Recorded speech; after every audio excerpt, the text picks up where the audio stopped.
In the Trump cases, I don't recall anyone ever getting shot down, any of the prosecutive team, when they went for an order. And in this case, when the political appointee went for the order and went to the magistrate judge, he got shut down. When I was a U.S. attorney, if we got shot down for an order by one of our district judges, that would have been like, stop, figure out what went wrong. This is a never event. Let's figure this out so it doesn't happen. Do you recall that any of the Trump orders were ever shot down by a judge, or every time that prosecution team went to a court for an order, they were successful? Senator, not sure about which order. I would say that it would be if I went to a court and was shot down for probable cause, that's happened, but you try to avoid that. Yeah, you try very hard to avoid it. And after Correct. That's happened, do you ever go to another district to try to shop the same case where the judge had found that there was no basis to proceed?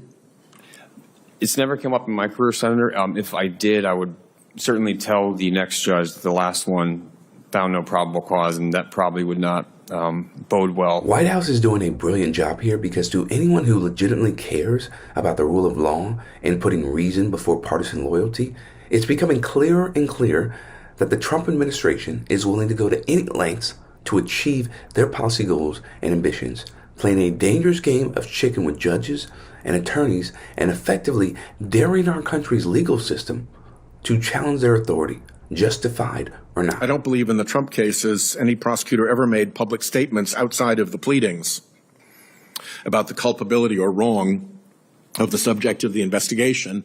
And yet in this case, both the political appointee and the agency chief who was engaged made public derogatory comments, false allegations, it seems, of fraud, defamatory per se. What are the concerns of the Department of Justice when political appointees make statements about the potential guilt or culpability of an uncharged person? Senators, you're aware we conduct grand jury investigations in secret for a reason, because if we can't substantiate the case against someone, we close it without the public ever knowing, and that's to protect the American people.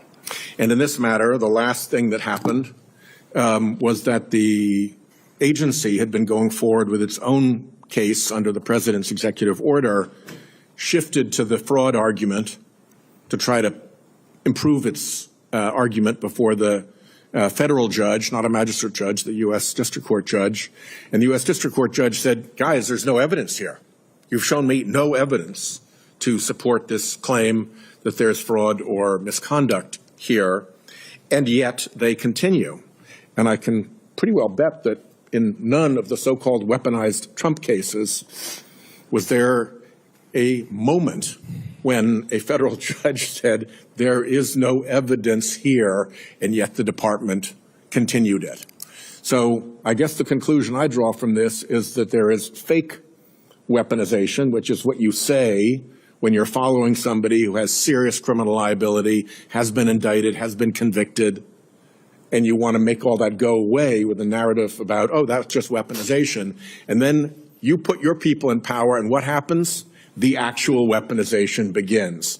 And this counts, by my count, 7 red flags, any one of it which would have called a check to a case in the normal Department of Justice. For additional context, Senator Whitehouse is comparing MAGA's persecution claims against Donald Trump to a recent case involving EPA Administrator Lee Zeldin clawing back $20 billion in congressionally appropriated funds from the department's greenhouse gas reduction fund, under the typical guise of, quote, investigating waste, fraud, and abuse, and is being conducted by the FBI and DOJ. The American taxpayers, they put President Trump in office because of people like you. They have Republicans in charge of the House and Senate because of people like you, because you don't care about 99% of this story. You don't want me to go through the list of all the evidence of waste and abuse. No, what I want you to do, and conflicts of interest. What I want you to do, unqualified recipients. You don't care about what I want you to do oversight.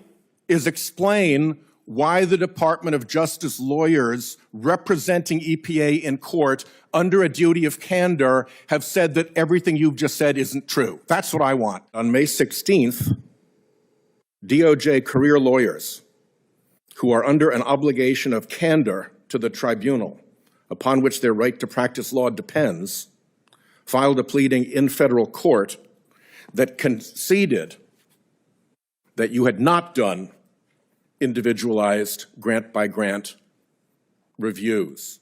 They were not contesting that APA failed to do an individualized review. In court, they admitted, in fact, their language is, defendants do not contest judgment on the merits of plaintiffs' APA claims. And then yesterday, you stated during your House E&C hearing that you personally reviewed all these grants. Here's what you said. I was the one who made the decision. And I made the decision after doing individual review. I personally reviewed every single grant that I canceled. Now, you guys are going to have to start getting your stories straight, because there are three completely different statements, and they cannot all be true. It cannot be that Voiles personally himself conducted the review of 781. He did. And that Coogan saw to it that it was individually done. Others did. It's a crazy concept, Senator, but maybe more than one person was individually reviewing these grants. Maybe they were working on it for more than one day, Senator. Will you thought show about that concept? What about the fact when that their when testimony is that they did it all on one day? No, I do not. Every single time. I do not agree with that, Administrator. Senator. He swore in court that he did it on one day.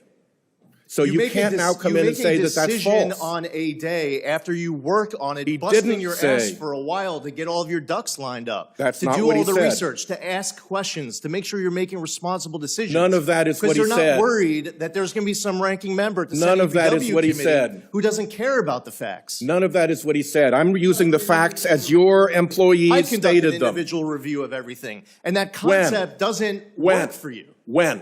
When did you conduct an individualized review every of single 781 because grants? We have a zero tolerance Will you policy show me towards your wasting schedule? dollars. We inherit something. You don't care about wasting money. Will you show me your schedule? You don't care about wasting money, but the Trump administration does, Senator. After Whitehouse boxed him in with facts, Zeldin did exactly what we've come to expect from MAGA officials. He flipped the script. He accused Whitehouse and Democrats of encouraging waste. He tried to make them the villains for daring to spend federal funds on clean air and climate action. It's the classic Trump playbook. When you're exposed, attack the truth teller.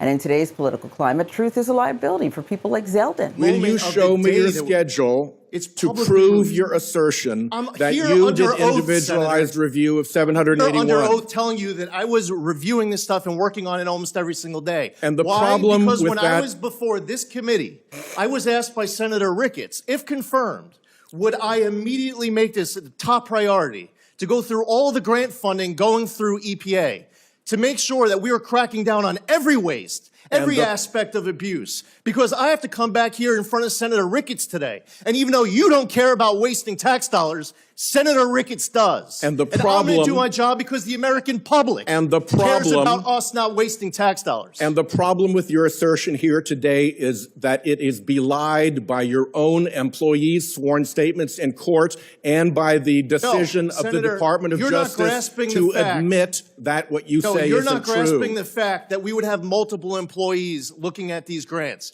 That concept just escapes you like that's even a possibility. The only thing about that is that that's not true. You don't care about 99% of the story. That's not true according to your own employees' You're not grasping testimony. It, I don't know what to say to you. You're insisting on the fact. I'm insisting on the facts. That's exactly what I'm insisting on. I'm insisting on the facts, and I now have three different versions of the facts, including Department of Justice lawyers are working on this every single day that we're in office. That what you're saying now is not true. We're not going to waste dollars just because you insist on EPA lighting taxpayer dollars on fire. The American taxpayers, they put President Trump in office because of people like you. They have Republicans in charge of the House and Senate because of people like you. Because you don't care about 99% of this story. You don't want me to go through the list of all the evidence of waste and abuse. And let's not pretend this is about budget discipline. When Trump's people say they want to root out waste, fraud, and abuse, what they really mean is destroy public services, tear down every government program that makes life bearable for working families. This is not about efficiency, it's about erosion. Erode trust, erode protections, erode the very idea that the federal government can and should act in the public good. Because their end game isn't fixing the system, it's privatizing it and cashing the checks on the way out.